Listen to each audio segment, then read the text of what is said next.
నమస్తే, welcome to Andhraprabha. నేను Tejaswi. Hero Uday Kiran కెరీర్లో నువ్వు నేను చిత్రం భారీ బ్లాక్ బస్టర్గా నిలిచింది. 2001లో రిలీజ్ అయిన ఈ చిత్రం ఉదయ్ను హీరోగా నిలబెట్టింది. ఎలాంటి అంచనాలు లేకుండా వచ్చి భారీ హిట్ అయింది. రెండో మూవీతోనే అతడు స్టార్ హీరో అయిపోయాడు. స్టార్ డైరెక్టర్ తేజ ఈ చిత్రానికి దర్శకత్వం వహించారు. అదే నువ్వు నేను సినిమా మళ్ళీ 23 ఏళ్ల తర్వాత థియేటర్లోకి రానుంది.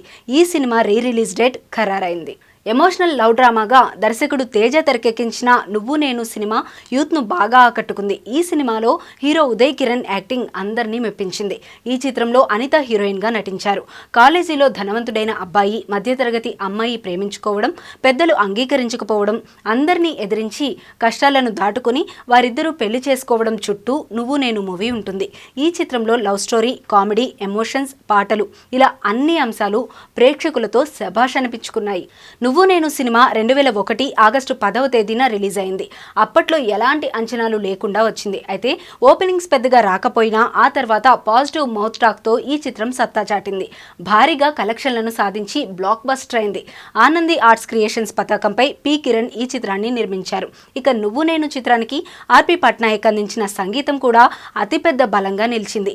ఈ సినిమాలోని పాటలు అన్నీ సూపర్ హిట్ అయ్యాయి. యూత్ను బాగా ఆకట్టుకున్నాయి. ఈ చిత్రం ఘన విజయం సాధించడంతో పాటలది కూడా కీలక పాత్ర ఉంటుంది. ఈ చిత్రంలో డైలాగులు కూడా మెప్పించాయి. సునీల్ కామెడీ కూడా ప్రత్యేక ఆకర్షణగా నిలిచింది. ఇక ఈ సినిమాలో బెనర్జీ, తనికెళ్ల భరణి, తెలంగాణ శకుంతల, రాధికా చౌదరి, సుప్రియా కార్నిక్, ఎంఎస్ నారాయణ కీలక పాత్రలు పోషించారు. ఇకపోతే వరుసగా సినిమాలు ఫ్లాప్లు అవ్వడం, అవకాశాలు రాక డిప్రెషన్లోకి వెళ్లిన ఉదయ్ కిరణ్ 2014 జనవరిలో ఆత్మహత్య చేసుకున్నారు. 33 ఏళ్ల వయసులోనే ఆయన మరణించారు. ఆయన మృతి తెలుగు సినిమా ఇండస్ట్రీలో తీవ్ర విషాదాన్ని నింపింది.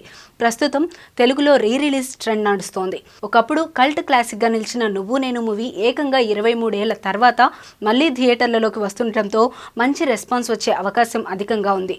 అందులోనూ ఉదయ్ కిరణ్ను మళ్లీ వెండితెరపై చూసేందుకు చాలా మంది ఆసక్తి కనబరిచే అవకాశము ఉంది.